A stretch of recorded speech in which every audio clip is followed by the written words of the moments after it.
Pessoal, antes da gente começar o vídeo de hoje, eu vou dar um recado bem rápido para vocês. Eu decidi aumentar o prazo das entregas das atividades, das avaliações, das listas de exercícios. Por que eu vou fazer isso aí? Pessoal, eu sei que tem alguns alunos que precisam às vezes da ajuda dos pais, ou às vezes os pais até querem participar de fazer a lista com vocês. Ou muitas vezes vocês só têm um celular em casa, enfim, vários motivos. Eu limitando o prazo para 2 dias, que é o suficiente para vocês fazerem, eu posso restringir alguns alunos de fazer a lista. Então, devido à grande quantidade de tarefas que vocês têm que fazerem, enfim, eu decidi aumentar o prazo da lista.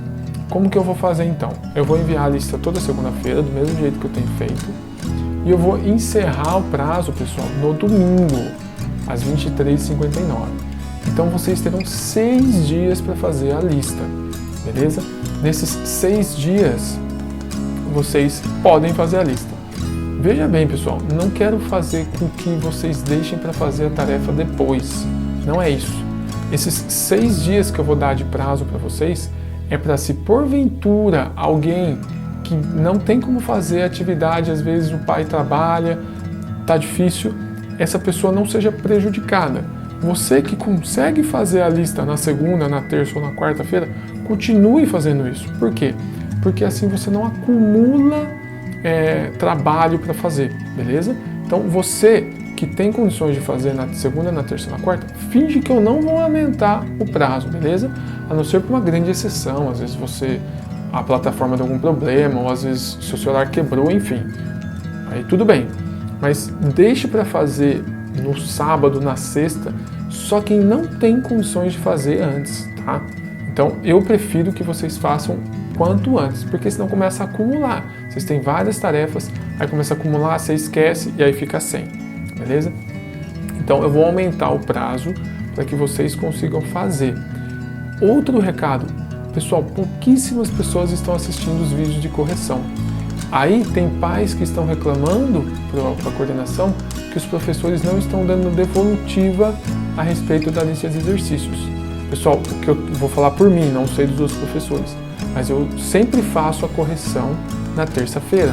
Eu envio os vídeos e a quantidade de pessoas que assistem o vídeo de correção é muito menor do que a quantidade de pessoas que assistem o vídeo normal. Estou pensando seriamente em começar a colocar uma senha no vídeo de correção também, porque é muito importante você ver o que você errou para você saber se você tem ou não dúvidas, tá? Então, pessoal, assistam o vídeo de correção. Lá, além de eu corrigir o exercício, mostrar a resposta certa, eu comento às vezes algumas coisas do porquê que aquilo está errado e tudo mais. É um tempo que a gente tem de bate-papo também, beleza? Bom, na nossa última aula, a gente conversou um pouco sobre a respiração. Então a gente viu que a respiração possui 2 etapas, a inspiração, que é quando a gente puxa o ar para dentro, e a expiração, que é quando a gente empurra o ar para fora. Na inspiração a gente viu que a gente tem a entrada de vários gases, dentre eles a gente tem também o oxigênio, que é o principal gás para a nossa respiração na primeira etapa. Quando o oxigênio entra no nosso corpo, junto com a glicose, a gente consegue obter energia. Então, quando o oxigênio se mistura com a glicose, a gente tem uma reação química que eu expliquei para vocês fazendo uso do Lego. E nessa reação química, a glicose e o gás oxigênio são transformados em gás carbônico, água e energia para a gente se movimentar e sobreviver e fazer todas as coisas que a gente precisa com a energia. Bom, entendido isso, agora a gente vai entrar na nossa segunda aula do sistema respiratório, que é uma aula que vai falar sobre os órgãos do sistema respiratório e quais as funções de cada um desses órgãos. Antes disso, pessoal, não esquece de pegar o seu caderno, uma caneta, um lápis, sentar numa cadeira bem confortável, não vai ficar deitado aí na cama, se inscreve aqui no canal, deixa o like e bora lá pro vídeo.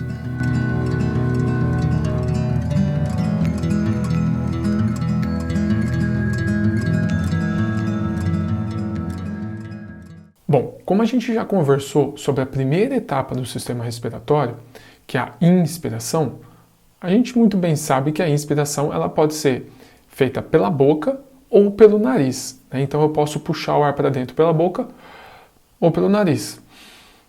Só que essas duas formas de puxar o ar têm efeitos diferentes no nosso corpo.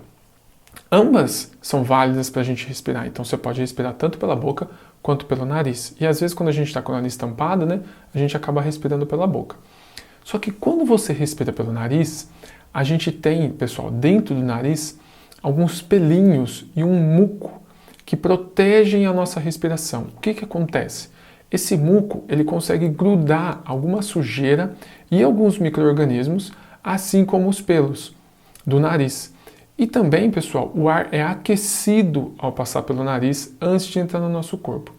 Quando você respira pela boca, você não tem essa proteção, tanto dos pelos quanto do muco. Então o ar entra direto para o seu corpo. Isso pode ocasionar algumas doenças, alguns problemas respiratórios que a gente vai conversar na semana que vem. Mas hoje, então, o que a gente precisa saber? A inspiração pode acontecer pelas narinas, né, pelo nariz, ou pela boca. Se for pela boca, o ar entra de forma a deixar o nosso corpo desprotegido. Se for pelo nariz, o ar já entra um pouco mais purificado, já entra um pouquinho mais limpo. É importante a gente comentar aqui, pessoal, que não é muito interessante você ficar limpando o salão a todo momento, tá? Porque quando você põe o dedo no nariz, além de você poder colocar sujeira dentro do nariz, você também limpa o seu nariz desse muco, que é uma proteção do nosso corpo. Então, se você ficar a todo momento tirando esse muco, o seu corpo fica em um momento desprotegido até que ele consiga produzir de novo esse muco, tá? Bom, depois de entrar do ar tanto pela boca como pelo nariz, o ar passa pela faringe, mesmo órgão que ele passa que a comida passa, né, quando a gente engole. Depois de passar pela faringe, o ar passa pela epiglote. Lembra lá da epiglote? Aquele órgão que fecha, aquela tampinha que fecha quando a gente engole. Quando a gente está respirando, a epiglote fica aberta. Então, o ar consegue entrar para o próximo órgão, que é a laringe, pessoal. Faringe é antes da laringe. Na laringe, pessoal, que fica mais ou menos nessa região aqui, a gente tem as pregas vocais, as cordas vocais. Elas que fazem a gente conseguir falar, tá? Alguns animais não produzem essas cordas vocais, eles não conseguem ter esse som complexo que a gente tem. Então, quando a gente fala, você sente mais ou menos aqui onde a gente tem um tremor grande quando a gente fala, né? É mais ou menos aqui que ficam, então, as pregas ou as cordas vocais. Passado pela laringe, a gente entra na traqueia, pessoal. A traqueia também possui alguns cílios, alguns pelinhos, tá? Para limpar de novo o ar. E na traqueia, a gente tem a divisão, lá depois do final dela, entre dois ramos. Então a traqueia parece um pouco uma raiz de árvore, né? Ela vem como um caninho só, depois ela se divide para levar o ar para os pulmões. Cada um desses ramos da traqueia são chamados de brônquios. Algumas pessoas podem ter uma inflamação nesses brônquios que gera uma bronquite, mas isso a gente vai deixar para a aula que vem. E é nos pulmões, pessoal, que a mágica da respiração acontece. Dentro desses pulmões, a gente tem como se fossem umas amorinhas que vocês estão vendo aí, que são chamados de alvéolos pulmonares. Esses alvéolos pulmonares, pessoal, simbolizam a região onde acontecem as trocas gasosas. O que são essas trocas gasosas? Bom, quando a gente inspira, como eu já falei para vocês, a gente manda o ar, passando por todo esse caminho que a gente já falou, o ar entra no pulmão. Daí, a gente pega o que interessa para a gente, que no caso é o oxigênio. O oxigênio, então, entra nos pulmões e entra mais especificamente nesses alvéolos pulmonares. Dentro desses alvéolos, acontece o envio do oxigênio para dentro do nosso sangue, pessoal. Então, o oxigênio ele precisa entrar no nosso sangue. Por quê? Porque assim ele é transportado para todo o nosso corpo. Nosso corpo tem sangue em todo lugar. E o oxigênio, então, ele consegue chegar em todos os lugares para aí sim entrar nas células, tá? Então, a gente chama de sangue, vamos chamar de sangue novo. Esse sangue que recebeu o oxigênio. Então, esse sangue novo que recebe o oxigênio é enviado para todo o nosso corpo e consegue entrar nas células. Dentro dessas células é onde acontece a reação química que vai transformar a glicose e o oxigênio naquelas coisas que a gente sabe: gás carbônico, água e energia, tá? Então é dentro das células que a gente já conversou lá na alimentação que são aquelas fábricas do nosso corpo que são bem pequenininhas, que acontece a reação química. Lembra que eu falei da reação química lá com os leguinhos? Então, é dentro dessas células que as peças da glicose, as peças do oxigênio são desmontadas e formadas novas peças, gás carbônico, água e energia, tá? Beleza, esse sangue novo então conseguiu entrar nas células e as células fizeram essa reação química. Feito isso, a célula joga toda, entre aspas, sujeira da respiração, que é o quê? O gás carbônico e a água. Pega a energia para ela e joga a sujeira de novo no sangue. Então agora a gente tem um sangue como se fosse velho, ou um sangue sujo de gás carbônico e água. Esse sangue velho, pessoal, sai das células e vai de novo para os alvéolos pulmonares. Chega de novo no pulmão. E aí, esses alvéolos pulmonares devolvem esse gás carbônico e essa água para o pulmão, e aí o processo é todo reverso, né? Então, o gás carbônico e a água saem do pulmão, vão para os brônquios, vão para a traqueia, da traqueia vão para a laringe, da laringe vão passar pela epiglote, da epiglote eles passam para a faringe e aí voltam para a nossa boca ou para o nosso nariz, dependendo de onde você vai expirar. Então, pessoal, vamos prestar bastante atenção aqui. Eu inspiro pelo nariz ou pela boca, esse ar passa pela faringe, passa pela epiglote, entra na laringe. Depois da laringe, ele passa pela traqueia e a traqueia se divide em 2 brônquios. Dentro desses brônquios, o ar passa para os pulmões. Lá nos pulmões tem os alvéolos pulmonares. O que esses alvéolos pulmonares fazem? Eles recebem o oxigênio e mandam para dentro do sangue. Esse sangue caminha por todo o nosso corpo e entra nas células, que podem estar em qualquer lugar, pessoal. A gente tem célula na mão, no pé, na cabeça, dentro do osso, no cabelo, em vários lugares. Dentro dessas células é feita a reação química com a glicose e o oxigênio, e aí a gente tem o resto dessa respiração, como se fosse o produto dessa reação, que sobrou dessa reação, que é o gás carbônico, a água e a energia. A energia a célula guarda lá para ela. Já o gás carbônico e a água entram no sangue de novo, que aí a gente pode chamar de sangue sujo ou um sangue velho. O sangue faz o caminho inverso, chega nos alvéolos e aí o processo se repete fazendo a expiração, beleza? Então, pessoal, esses alvéolos pulmonares, eles trabalham como se fosse um vendedor do mercado. Você já levou uma garrafa de Coca ou algum outro refrigerante vazia no mercado para pegar uma nova? Uma embalagem retornável? O que acontece? Você chega lá com a embalagem vazia, dá essa embalagem vazia para o moço, dá o dinheiro para ele, obviamente, né? E ele te devolve uma garrafa cheia de Coca-Cola. É mais ou menos parecido na respiração, pessoal. O ar chega cheio de oxigênio, o moço do mercado é como se fosse o alvéolo, que recebe esse ar com oxigênio, envia para o sangue e devolve um ar cheio de gás carbônico, tá? Então, no alvéolo é como se fosse onde ocorresse essa troca aí da garrafa, vamos dizer assim, de refrigerante, mas é onde acontece a troca gasosa, onde entra oxigênio e sai gás carbônico, tá? Então, lembrando que essa reação química acontece dentro das células. O alvéolo não é quem faz a reação química, ele simplesmente faz esse transporte, tá? Ele manda para o sangue o oxigênio novo e recebe o gás carbônico do sangue velho para mandar de novo para a respiração. Só que, pessoal, para a gente inspirar ou expirar, o nosso pulmão precisa se encher de ar ou se esvaziar de ar. Para que isso aconteça, a gente precisa da ação de um músculo.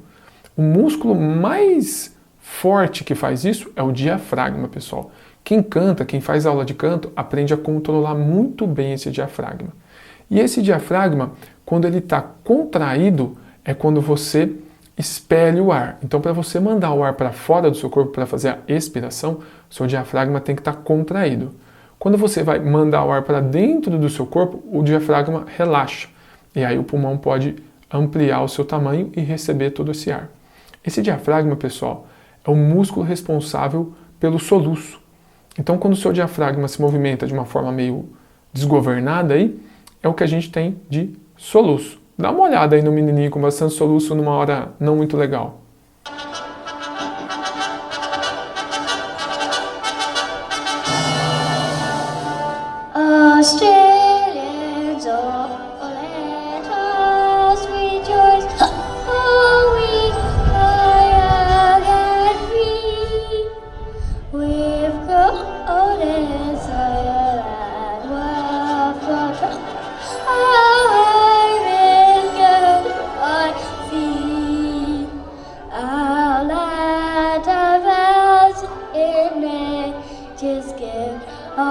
beauty, meet and bear. It is. Então, pessoal, essa foi a nossa aula de hoje. Vamos só fazer uma recapitulação bem rápida aqui dos órgãos do sistema respiratório. A gente inspira pelo nariz, que pode ter aqueles pelinhos e o muco para limpar o ar, ou pela boca, onde o ar passa direto. Passado pelo nariz ou pela boca, o ar vai para a faringe. Passado pela faringe, o ar entra na epiglote e entra na laringe, onde a gente tem mais alguns pelinhos para limpar o ar de novo. Lá na laringe, o ar passa para a traqueia. E a traqueia vai para um caninho que depois se divide em 2 brônquios. Tá? Desses brônquios, o ar chega nos pulmões. Nos pulmões, a gente tem os alvéolos pulmonares, que fazem as trocas gasosas. Ele envia o oxigênio para o sangue, que percorre todo o caminho até chegar nas células. Lá nas células, junto com a glicose, o oxigênio realiza a respiração, né, a reação química, e a gente tem como produto, como resultado, gás carbônico, água e energia. A célula pega a energia para ela e envia para o sangue sujo o gás carbônico e a água. Esse sangue sujo chega lá nos alvéolos pulmonares de novo, vai para o pulmão, do pulmão vai para os brônquios, dos brônquios vai para a traqueia, da traqueia vai para a laringe, da laringe passa pela epiglote, chega na faringe ele pode voltar pela boca ou pelo nariz. Então esse é o ciclo completo do sistema respiratório. Então, pessoal, a nossa senha de hoje é soluço, tá? Então você vai me mandar uma mensagem com o seu nome e a palavra soluço. Então, pessoal, muito obrigado pela atenção de vocês. Espero que vocês tenham entendido o sistema respiratório e os órgãos. Na próxima aula a gente vai falar um pouco sobre doenças respiratórias, tá? Alguns problemas que podem ser ocasionados no sistema respiratório. Mas por hoje é isso, pessoal. Não se esqueçam de fazer a lista. E eu já dei o recado, eu vou aumentar o prazo da lista, né? Mas não se esqueçam de mandar a senha para mim, fazer as anotações no caderno, mandar dúvidas caso tenham dúvidas, fazer a lista e estudar bastante, beleza, pessoal? Obrigado pela atenção, então. Se inscreve aqui no canal. Se não deixou o joinha, deixa o joinha. E até semana que vem. Valeu!